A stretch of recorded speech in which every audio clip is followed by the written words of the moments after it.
Dipersembahkan oleh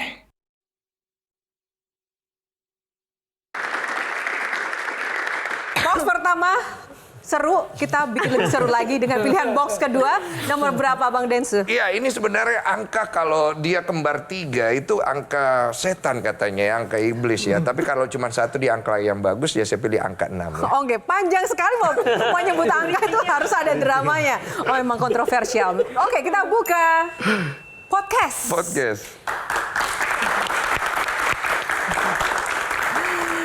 Bang Densu ini kan akhir-akhir ini lagi hits dengan podcast yang kontroversial juga. Yang terakhir ini kan yang lagi viral tentang mantan istri dari Kurnia Mega ya. Jadi sejak mengundang narsum-narsum dengan berbagai macam persoalan dan juga aibnya gitu kan. Apa sekarang visi dari atau misi dari seorang Densu ketika masuk ke dunia podcast? AdSense ya. Tetap ya, masuknya ke situ. Enggak, ini beneran. Hanya itu? Oh enggak. Kalau jawaban bijak depan kamera. Jadi ini terserah ya mau nilai saya jujur atau tidak. Jadi podcast itu saya buat waktu itu setelah saya pulang dari tempat Deddy Corbuzier. Saya waktu itu tanya sama Deddy Corbuzier gimana sih caranya bikin podcast. Inti podcast itu apa? Dia bilang inti podcast itu ngobrol. Saya bilang kalau ngobrol bisa di mana aja Dad. Dan dia bilang iya. Akhirnya saya mendapat ilham itu dan kemudian saya berdoa sama Tuhan. Saya bilang, Tuhan, saya ini sudah Tuhan angkat di posisi seperti ini dari semua masalah hidup saya. Saya ingin waktu dan hidup saya berguna buat orang lain juga. Timbullah podcast itu. Densu, berdoa kepada Tuhan dan jadi kaya Densu. Masih nggak percaya sama Tuhan? Percaya sekarang. Sekarang? Iya. Setelah saya sadar, saya harus sudah kaya. Iya. Karena manusia akan sadar kalau kenikmatan sudah datang. Ya, biasanya begitu. Tapi jujurnya adalah podcast itu sebenarnya sampai hari ini hanya hati saya dan Tuhan yang tahu. Mau saya bawa kemana? Apakah tujuannya sekedar mencari AdSense? Saya bisa melakukan pembelaan. Banyak kok dari konten-konten saya dolar kuning tidak menghasilkan apa-apa. Ya. Tapi why I have to mention it, gitu kan? Ya. Orang menuduhkan, ya lu cuma konten cari uang. Yes, I am. So what? Ya. Yang tahu hati saya bukan Anda. Yang tahu tujuan saya dengan perkataan saya, Tuhan saya. Dan kalau saya tidak sesuai dengan hati saya, Tuhan saya pasti akan datang untuk mengadili saya. Tuhan yang mana? Saya nggak tahu ini. Nah ini dia nih. Ini masalahnya saya datang ke sini untuk mencari tahu. Ya. Oke, Intan silakan Intan. Kak, by the way ya, di podcast yang sama istrinya Kurnia Mega itu bikin medsos para presenter bola juga jadi rame loh, Kak. Iya, betul. Termasuk aku juga ikut kena diserang. Sampai akhirnya beliau nyebutin inisial nama kan pada saat itu. Iya, betul. Terus Kak, ini kan tadi Kak Densu juga bilang bikin podcast salah satunya pingin bikin hal atau berbagi hal yang bermanfaat juga kan buat para netizen. Nah, enggak juga sebenarnya. Jadi di depan kamera gitu kan. AdSense ya. Jadi di depan kamera gitu. Nah, tapi Iya. kalau dari semua bintang tamu yang datang ke podcast Kak Densu yang bikin apa ya, ceritanya atau kisahnya bikin kayak wah ini pelajaran banget nih buat diri Kak Densu sendiri atau keluarga gitu. Itu ada nggak sih Kak? Yang paling menggetarkan hati ya? Iya, yang paling kayak wah ini kayak bisa jadi saya ambil pelajarannya nih dari hidup Sebenarnya gitu. podcast saya itu, yang saya suka dari podcast saya, kalian nonton podcast itu 10 tahun dari sekarang, masih tetap akan enak. Karena I talk from my heart to the person with the heart. Saya nggak sekedar bikin konten di situ. Saya bicara dari hati ke hati. Dan saya tahu energi itu begitu berat, sampai saya siapkan energi begitu besar. Uang bisa dicari, tapi hati tak bisa dibeli. So I talk with the heart. Dan semua podcast saya itu buat saya, semua punya dampak yang luar biasa buat hidup saya. Dampak paling besar terjadi di tahun 2022 saat saya kehilangan 4 orang yang saya wawancara. Vanessa, Laura, Bayu, Bunda Dorce. Nah, sehingga para netizen karena itu juga menganggap bahwa podcast Densu ini kutukan. Anda marah tidak dibilang begitu? Tidak, saya nggak peduli. Kutuk saya, hidupkan mereka. Densu nangis ya? Kehilangan 4 orang ini? Saya sangat patah hati, bukan nangis lagi. Karena saya mendengarkan dari hati. Saya tahu ketika hati berbicara kan kita bisa rasa. Saat mereka harus pergi, di saat waktu mereka belum happy ending kan we are so sad. Ya. Nah disitulah saya merasa bahwa podcast saya 10 tahun, 20 tahun, 50 tahun lagi Udah bukan AdSense-nya yang dilihat, tapi what is the history, value-nya yang kita bisa ambil. Dan tapi gue kan kadang ngeliat lu ya udah melihat dengan emang dari dulu dia emang pinter untuk bersosialisasi, pinter ngomong gitu. Dan menurut lu dengan pengalaman hidup lu ya yang roller coaster itu membuat lu menjadi orang yang apa ya? Pada saat lu menjadi seorang podcaster ya, lu menjadi host, itu membuat lu lebih nyaman, lebih enak untuk ngomong apa adanya, itu nggak? Iya, karena gue tuh udah sampai di fase dimana sebenarnya gue berbohong pun tidak akan pernah baik buat hidup gue. Kejujuran adalah pintu menuju surga buat gue. Saat gue mengalami kejadian di usia gue 33 ketika waktu itu gue secara spiritual bertemu dengan Tuhan. Gue merasakan momen dimana ternyata akhirnya orang pintar pun bisa kalah. Orang hebat pun bisa jatuh. Tapi hikmat Tuhan akan kekal sampai akhirnya. Dan saya berjalan dengan itu saja. Dan ketika saya akhirnya mengerti semua itu, saya percaya bahwa kita butuh uang nih semuanya. Kita butuh kesuksesan. Tapi apakah itu yang membuat lu punya value di endingnya nanti? Tidak kan. Tapi untuk membuat value itu, kamu butuh uang. Oleh karena itu kita perlu wisdom. Makanya silakan wisdomnya Pak. Oh belum ya, belum tutup ya. Biasanya wisdom langsung datang dari Bapak itu ya. Belum ya. Saya tertarik karena Tuhan itu kalau T-nya dihapus sudah jadi uang. Iya, betul. Apa saya menyembah uang kali ya? Saya mulai ragu loh sama diri saya di acara ini loh.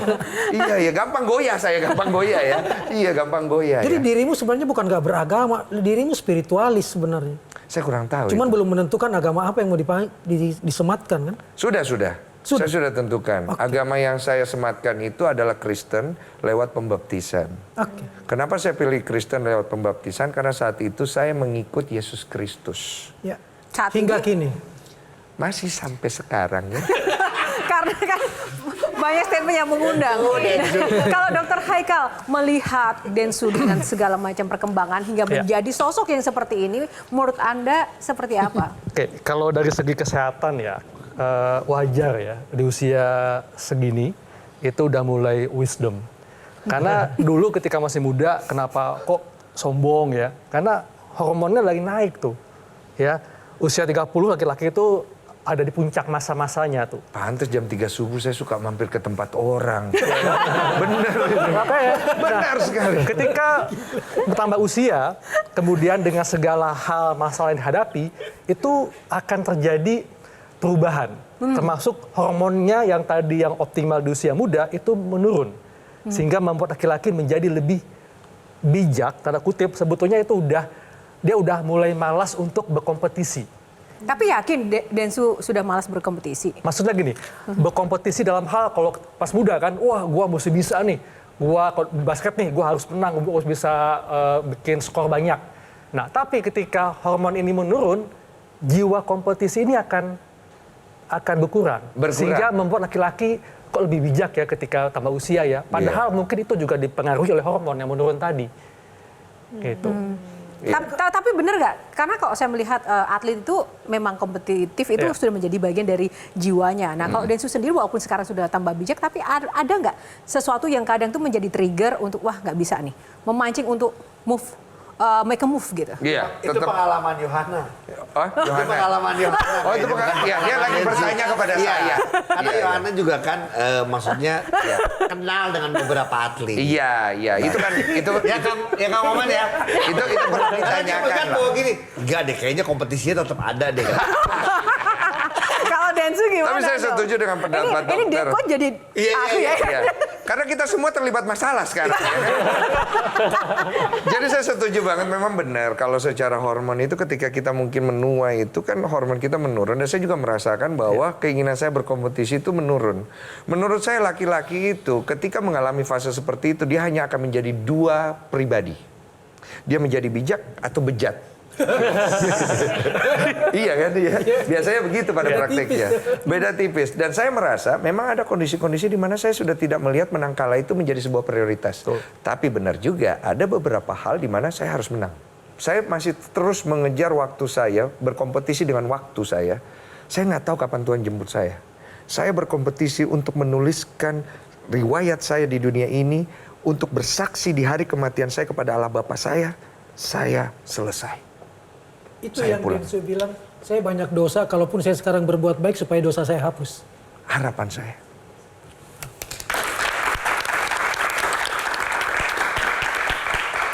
Kuku. Simpel sih, kayaknya tadi soalnya nggak mau berkompetisi lagi, soalnya dia tahu podcast dia tuh udah nomor 1 mulu di yang lain. Ngalahin Dedi, bahkan ngalahin Dedi. Sudah Kita tahu. sambut Deddy Corbuzier. Humble break sebenarnya. Oke. Jadi saya itu menyerap energi orang, saya ambil, setelah itu saya bawa ke Tuhan. Saya lepasin lagi. Jadi saya itu tidak pernah mau merasa memiliki segala sesuatu, karena saya tahu apa yang kita punya dalam bentuk energi pun itu kita pinjam. Dan kalau kita udah mengerti konsep itu, gampang sekali memainkannya. Asik. Asik, tepuk tangan dong. Tapi gini loh, kalau ngelihat kesibukan dia ya kita tahu waktu menjadi atlet itu jelas tiap hari rutinitas segala macam. Tapi kan sekarang lu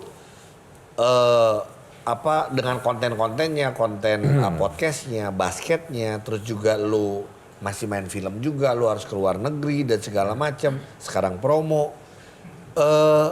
Yang membuat lu kuat dan membuat lu menjalankan ini dengan semangat siapa atau apa? Hati. Hati yang Masa lihat suka gua cinta. kayak gitu dong. Iya. Hati. Saya tahu hati kamu lagi kalut. Bisnismu lagi turun. Tapi saya doakan bisnismu naik habis ini. Karena hati yang selalu mencari hal-hal baik di dalam dunia ini, dia akan terisi oleh energi positif. Jadi kalau hati kita jaga selalu positif, lewat apa? Lewat doa. Yang Islam sholat, yang Kristen doa, ya. Doa dan doa, ya. Dan saya pikir dengan melakukan hal itu, kita akan menarik energi positif ke dalam hati kita.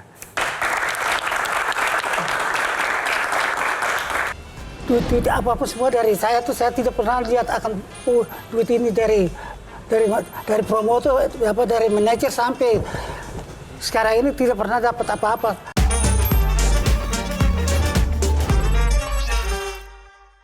Dipersembahkan oleh